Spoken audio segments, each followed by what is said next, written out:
बच्चों, आज हम इस वीडियो में चैप्टर 12 जो है एनसीईआरटी का टोटल इसके जितने भी फार्मूलाज हैं उसको देखेंगे। लेकिन फार्मूला जानने से पहले इस चैप्टर से रिलेटेड जितने भी डिफिनीसन है ना, जो महत्वपूर्ण बिंदुएं हैं, डिफिनीसन है, उनको हम जानेंगे। ये जो चैप्टर है वृत्तों से संबंधित क्षेत्रफल, एरिया रिलेटेड टू सर्किल, आपके बुक के एनसीईआरटी का चैप्टर 12 है। तो ये टोटल डिफिनीसन वगैरह जानने से पहले आपको ये जो है टर्म्स, 3 टर्म्स जो है कि वो जानना बहुत जरूरी है, जो कि आप पहले से भी जानते ही होंगे। सबसे पहले आता है वृत्त। तो ध्यान दीजिएगा, ये एक वृत्त जो होता है, एक यहाँ सेंटर होता है, इसको कहते हैं केंद्र। केंद्र से कुछ डिस्टेंस को लेते हुए जब हम ये एक पोर्शन, एक फिगर बनाते हैं, जहां से शुरू किए हैं वहीं पर फिर इस पॉइंट को लाकर मिला देते हैं, ये एक वृत्त बनता है। इसमें एक केंद्र होता है, एक सेंटर होता है। केंद्र से जो ये वृत्त तक का जो दूरी होता है ना, इसको कहते हैं त्रिज्या, और इस त्रिज्या को हम डिनोट करते हैं स्मॉल आर से। ये केंद्र से वृत्त तक का दूरी हो गया त्रिज्या। उसके बाद एक और शब्द आता है व्यास। ध्यान दीजिएगा, केंद्र से होते हुए वृत्त के एक छोर से दूसरे छोर तक का जो दूरी होता है, लेकिन यह भी ध्यान दीजिएगा कि यह केंद्र से ही होके जाना चाहिए। ये अगल बगल कहीं से होके जाएगा तो उसको नहीं मानेंगे। केंद्र से ही होके अगर जाता है, वृत्त से एक छोर से दूसरे छोर तक का जो दूरी होता है, इसको कहते हैं हम व्यास, यानी कि डायमीटर। डी से डिनोट किया जाता है। आर का दुगुना होता है व्यास। जो डी होता है, जो व्यास होता है, वह आर का क्या होता है? दुगुना। अगर मान लेते हैं कि आर जो है कि वो अगर 5 सेंटीमीटर दिया है तो व्यास कितना हो जाएगा? 10 सेंटीमीटर। अगर 7 सेंटीमीटर का व्यास है तो त्रिज्या कितना हो जाएगा? उसका आधा, यानी कि 7 का आधा 3.5, 3.5 सेंटीमीटर का त्रिज्या हो जाएगा। तो ये आप पहले से 6-7 से ही पढ़ते आ रहे हैं। लेकिन मेन जो इसमें कुछ पॉइंट्स वगैरह हैं उनको जानना बहुत जरूरी है। इसके अलावा भी और 4-5 पॉइंट्स है, जिसको मैं आपको टोटल 8-10 पॉइंट्स है इस एक्सरसाइज में, उसको मैं आपको इस वीडियो में बताऊंगा, और उसके बाद जो फॉर्मूला है उसको समझाएंगे। तो ध्यान दीजिएगा, जो सबसे नंबर 1 पॉइंट है परिधि। परिधि क्या होता है कि वृत्त जो होता है, ये तो मालूम है कि सेंटर रहेगा, और सेंटर से होते हुए ही हम फिगर बनाते हैं। जहां से शुरू करते हैं उसी पॉइंट पर लाके मिलाते हैं तो वृत्त बनता है। और वृत्त का ये जो किनारे वाला जो हिस्सा है, जो बाउंड्री है, जो इसका बाउंड्री है, इसी बाउंड्री को हम कहते हैं परिधि। ये जो किनारे किनारे जितना हिस्सा है ना, इसके डिस्टेंस को हम कहते हैं परिधि। और क्षेत्रफल क्या होता है? जो इसका इंटरनल जितना ये पोजीशन है, जितना ये जगह वृत्त जो है कि वह छेका हुआ है, जितना ये जगह छेका हुआ है ना, इसको कहेंगे हम क्षेत्रफल। वृत्त है, और वृत्त को जहां अगर वृत्त का जो पोर्शन है उसको जहां रखा गया है और उसकी पोजीशन को जितना छेका गया है, वो जो जगह है उसको कहते हैं क्षेत्रफल, एरिया। थर्ड नंबर पॉइंट वलय। वलय जो होता है, रिंग में क्या होता है? ध्यान दीजिएगा, जो रिंग होता है ना, ये एक वृत्त, और फिर उसके बाद इसमें एक और वृत्त। अब ये रिंग के पोजीशन में हो गया है। और इसमें क्या होता है कि ये सेंटर जो है, इसी सेंटर से होते हुए एक छोटा वाला वृत्त बनाए, और इसी सेंटर से थोड़ा सा बढ़ाते हुए हम एक बड़ा वाला वृत्त बनाए। इसमें 2 आर होता है, एक स्मॉल आर मानते हैं और एक को कैपिटल आर मानते हैं। ये इसका कुछ चौड़ाई है यहाँ पर।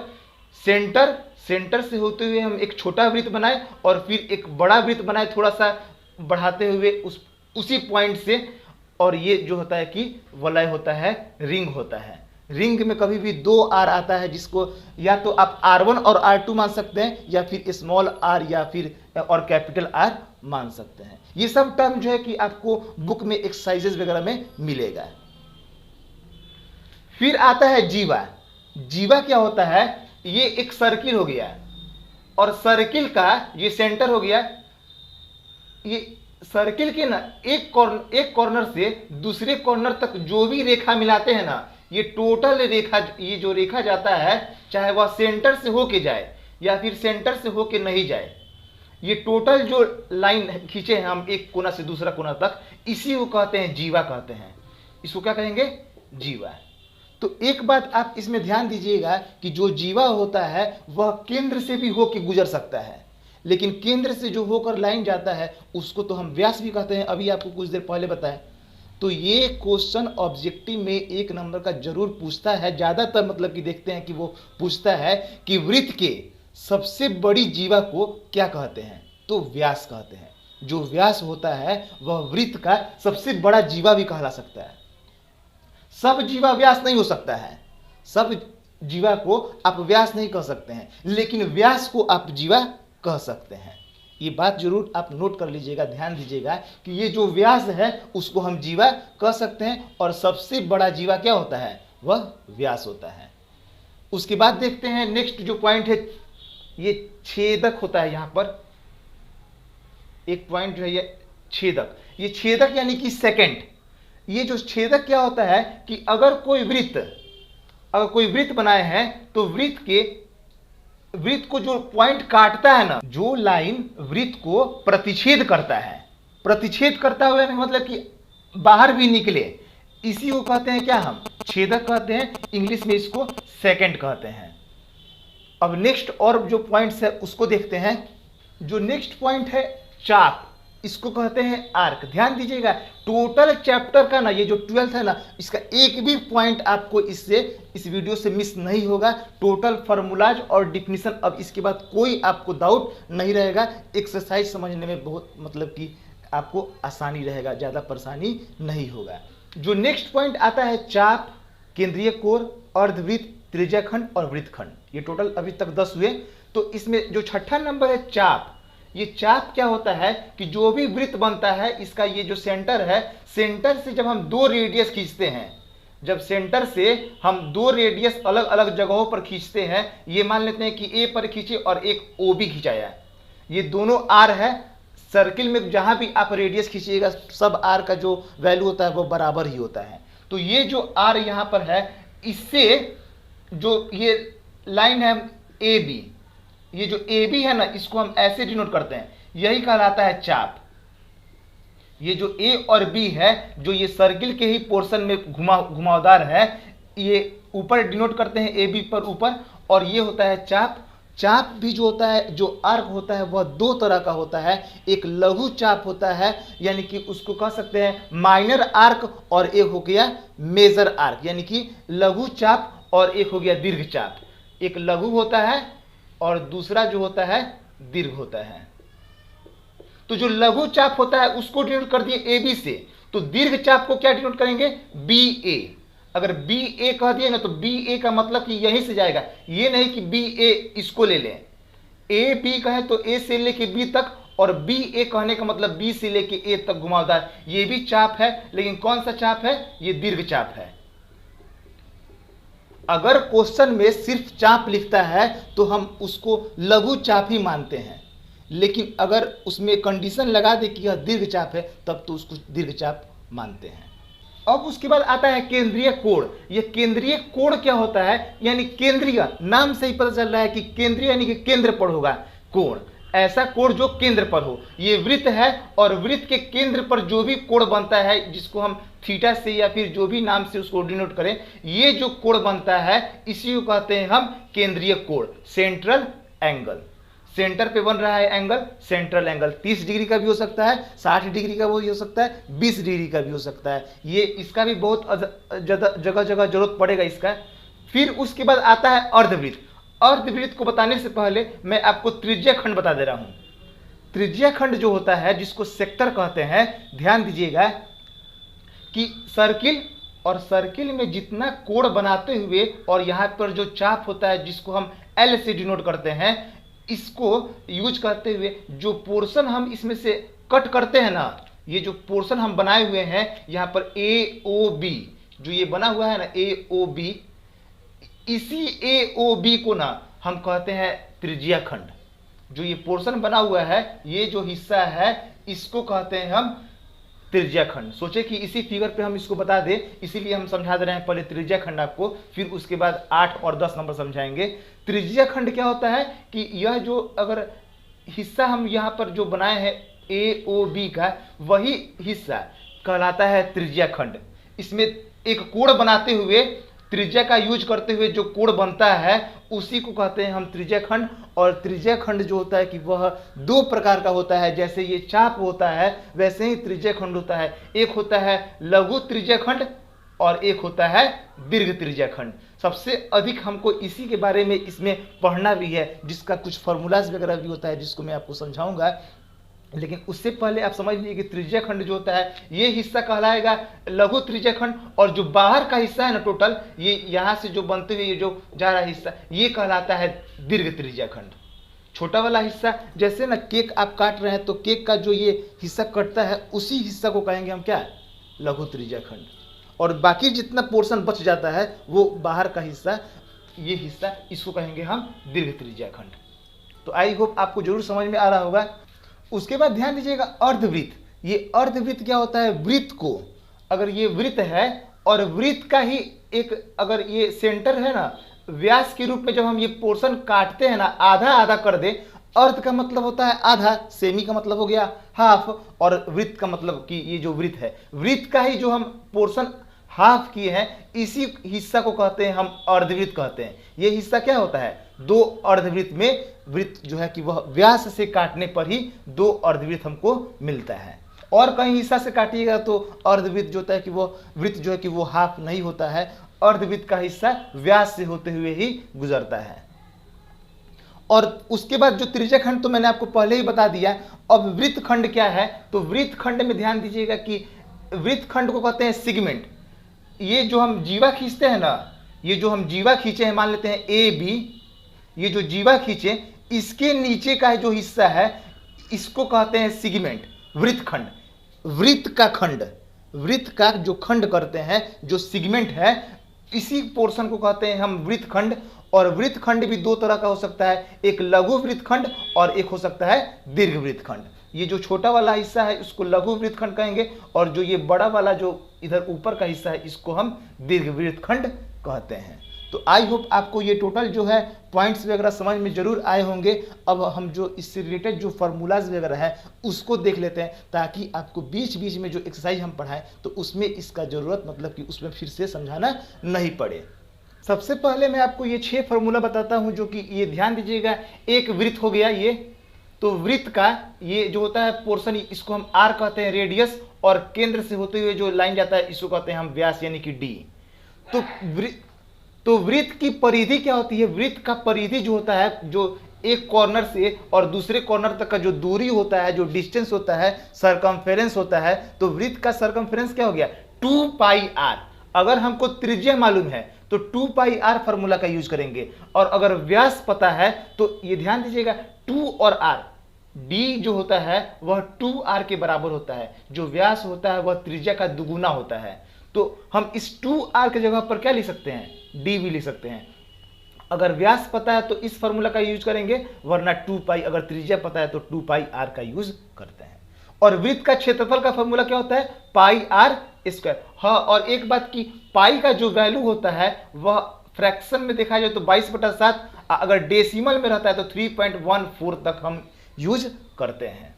पाई का वैल्यू अगर बुक में कंडीशन क्वेश्चन में लगा दिया है, पहले दे दिया है कि पाई का वैल्यू 22/7 यूज करना है, तो 22/7 का यूज करेंगे। अगर 3.14 का कह रहा है तो 3.14 का यूज करेंगे। और अगर कोई कंडीशन नहीं दिया है कि पाई की वैल्यू को क्या पुट करना है, तो उस कंडीशन में हम 22/7 का ही ज़्यादातर यूज करते हैं। उसके बाद पॉइंट है अर्धवृत्त की परिधि। ये जो अर्धवृत्त बनता है, ध्यान दीजिएगा, ये मान लेते हैं कि इसको हम अर्धवृत्त, ये अर्धवृत्त है, तो अर्धवृत्त की परिधि क्या होगी, एक वृत्त की तो परिधि हो गया 2 पाई आर।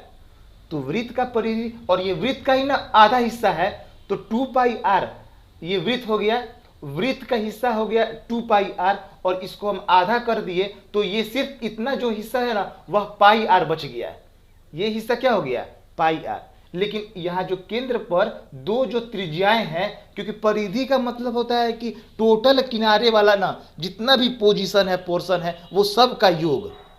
तो पाई आर तो हो गया ये, लेकिन और जो यहाँ दो त्रिज्याएं हैं उन दोनों त्रिज्याओं का भी योगफल हम अर्धवृत्त की परिधि में ऐड करते हैं। फिर आता है अर्धवृत्त का क्षेत्रफल। अर्धवृत्त का क्षेत्रफल, वृत्त का ही ना, वृत्त को ही हम आधा काट देते हैं, ये जो आधा हिस्सा बच गया तो उसका क्षेत्रफल, और वृत्त का क्षेत्रफल होता है पाई आर स्क्वायर, तो उसका आधा कर दिया तो पाई आर स्क्वायर बटा 2 हो गया। फिर आता है एक पॉइंट चतुर्थांश। ये चतुर्थांश जिसको इंग्लिश में हम कहते हैं क्वाड्रेंट कहते हैं। ये क्वाड्रेंट का एरिया चाहे उसका सरकमफेरेंस क्या होता है, एक सर्कल है और इसका ये जो चौथा हिस्सा काटते हैं ना, ये जो चौथा हिस्सा बनता है इसी को कहते हैं हम चतुर्थांश कहते हैं। ये जो चौथा हिस्सा है तो वृत्त का परिधि हो जाएगा पाई आर बाई 2। चतुर्थांश की जो परिधि होगी वह पाई आर बाई 2, मतलब कि अर्धवृत्त का भी आधा। जो हम अर्धवृत्त बनाए हैं, जो अर्धवृत्त बनाए हैं ये पाई आर बना, तो पाई आर का भी आधा हिस्सा है, पाई आर का भी ये वाला पोजीशन, सिर्फ इतना पोर्शन। चतुर्थांश में क्या आएगा, ऐसे बनेगा चतुर्थांश का फिगर। तो चतुर्थांश में क्या बनेगा, ये आर और ये आर, यानी कि 2r, और ये जो है चौथा हिस्सा वाला जो सर्कल का जो चौथा हिस्सा आया था पाई आर बाई 2, उसका सम, दोनों का योगफल ये चतुर्थांश की परिधि होती है। और इसका क्षेत्रफल क्या हो जाएगा, तो पाई आर स्क्वायर का चौथा हिस्सा, यानी कि बटा 4, तो ये चतुर्थांश का क्षेत्रफल हो गया। इसके बाद और भी फॉर्मूला जो है उसको देखते हैं। फिर आता है उसके बाद एक जो 7 नंबर फॉर्मूला है वलय का क्षेत्रफल। ये मैंने आपको बताया था अभी कि वलय क्या होता है। तो वलय में जो होता है कि 2 त्रिज्याएं होती हैं, एक स्मॉल आर मानते हैं और एक को हम कैपिटल आर मानते हैं। तो ये वलय का जो क्षेत्रफल, जो हिस्सा ये वाला हिस्सा है, उसका क्षेत्रफल कितना हो जाएगा, तो बड़ा वाला का एरिया में से, बड़े वाले के एरिया में से छोटे वाले की एरिया घटा देते हैं, क्षेत्रफल घटा देते हैं, तो वो हमको वलय का क्षेत्रफल जो होता है कि वो मिलता है। पाई कॉमन ले लिए तो R square minus R square, इसी फॉर्मूला का यूज जो करते हैं ये है, इसका यूज करते हैं हम। फिर आता है चाप की लंबाई। ये वृत्त हो गया और वृत्त का ये त्रिज्या खंड से बनाते हुए ये जो हिस्सा है ना, इसी को ना कहते हैं चाप, जिसको एल से डिनोट करते हैं। चाप की लंबाई को, यानी कि लेंथ ऑफ आर्क, जो लेंथ ऑफ आर्क है इसका लेंथ कैसे निकालेंगे, तो यहाँ जितना कोण बनता है उसको ले लेते हैं, थीटा बटा 360 डिग्री मल्टीप्लाई 2 पाई, और जितना आर दिया रहेगा उसको, ये जो होता है कि ये चाप की लंबाई का फॉर्मूला हो गया, थीटा बटा 360 2 पाई आर। और ये जो त्रिज्या खंड बना हुआ है इसका क्षेत्रफल क्या होगा, तो त्रिज्या खंड का क्षेत्रफल जो होता है कि वह थीटा बटा 360 पाई आर स्क्वायर। थीटा बटा 360, थीटा का वैल्यू एंगल दिया रहेगा और आर यानी कि जो रेडियस है वो भी पता रहेगा, तो हम त्रिज्या खंड का क्षेत्रफल इस फॉर्मूला से निकाल सकते हैं। अगर जहां सिर्फ कहता है कि त्रिज्या खंड, वहां हम लघु त्रिज्या खंड से ही इसको ना लेते हैं। यहाँ मान लेते हैं सिर्फ त्रिज्या खंड लिख दिया तो हम मानेंगे कि लघु त्रिज्या खंड का ही बात कर रहा है, और लेकिन जहां दीर्घ का बात करना होगा ना, वहां दीर्घ लिखेगा ही लिखेगा, दीर्घ त्रिज्या खंड का क्षेत्रफल। तो मान लेते हैं कि टोटल जितना एरिया है पाई आर स्क्वायर, इस एरिया में से लघु त्रिज्या खंड के क्षेत्रफल को अगर हम घटा देते हैं तो हमको ये बात मिल जाएगा, दीर्घ त्रिज्या खंड पूरा वृत्त के क्षेत्रफल में से लघु त्रिज्या खंड के क्षेत्रफल को हम घटा लेते हैं, तो दीर्घ त्रिज्या खंड का क्षेत्रफल मिलता है। और भी जो बाकी है उसको देखते हैं फॉर्मूलास को। फिर उसके बाद आता है लघु वृत्त खंड का क्षेत्रफल। ये लघु वृत्त खंड जो होता है, जो ये सेंटर है और यहाँ से त्रिज्या हम जो बनाए ये त्रिज्या खंड, और ये यही हिस्सा जो है ना, इसी को कहते हैं हम लघु वृत्त खंड कहते हैं। ये ओ ए बी और यहाँ मान लेते हैं कि सी एक पॉइंट है, तो ये जो त्रिज्या खंड बन रहा है, इस त्रिज्या खंड के क्षेत्रफल में से, जिसको बताया मैंने कि थीटा बटा 360, ये थीटा बनता है और ये आर त्रिज्या होता है, थीटा बटा 360 पाई आर स्क्वायर। इस टोटल के एरिया में से, इस टोटल के एरिया में से अगर इसके एरिया को हम घटा दें, जिसको हम 1/2 आर स्क्वायर साइन थीटा, जहां थीटा पता है और आर पता है, तो उस कंडीशन में जो ये त्रिभुज दिया हुआ है ना, उस त्रिभुज का एरिया निकालने के लिए हम 1/2 आर स्क्वायर साइन थीटा का यूज करते हैं। वैसे तो त्रिभुज का एरिया निकालने के लिए बहुत सारा सूत्र है, लेकिन जहां थीटा वगैरह दिया रहता है ना, तो वहां पे 1/2 आर स्क्वायर साइन थीटा के यूज से हम निकालेंगे ये त्रिभुज का क्षेत्रफल, और उसके वजह से ये त्रिज्या खंड का क्षेत्रफल, और इसी त्रिज्या खंड में से ये जो त्रिज्या खंड बना हुआ है ऐसे, तो इस टोटल त्रिज्या खंड के क्षेत्रफल में से हम ये जो ट्रायंगल वाला हिस्सा बना है ना, इसके क्षेत्रफल को हम हटा दें तो ये जो वृत्तखंड बना हुआ है ना, इस वृत्तखंड का ये जो है, जिसको हम वृत्तांश भी कहते हैं और इंग्लिश में कहते हैं इसको सेगमेंट, माइनर सेगमेंट, तो इसका एरिया जो है कि वो हम निकाल सकते हैं। डायरेक्ट आपको ये फॉर्मूला रखना है, इसका भी जरूरत पड़ता है। तो जितने भी इससे रिलेटेड इंट्रोडक्शन थे वो सब समाप्त हुए, और इसके अलावा आपको ये पता रहना चाहिए कि समबाहु त्रिभुज का क्षेत्रफल क्या होता है, तो √3/4a², और वर्ग का क्षेत्रफल क्या होता है, भुजा गुने भुजा, आयत का क्षेत्रफल क्या होता है, लंबाई गुने चौड़ाई। ये 3 फॉर्मूला और भी इसके अलावा आपको याद रहना चाहिए। उसके बाद हम मिलते हैं नेक्स्ट वीडियो में एक्सरसाइज 12.1 के साथ। That's all, thank you.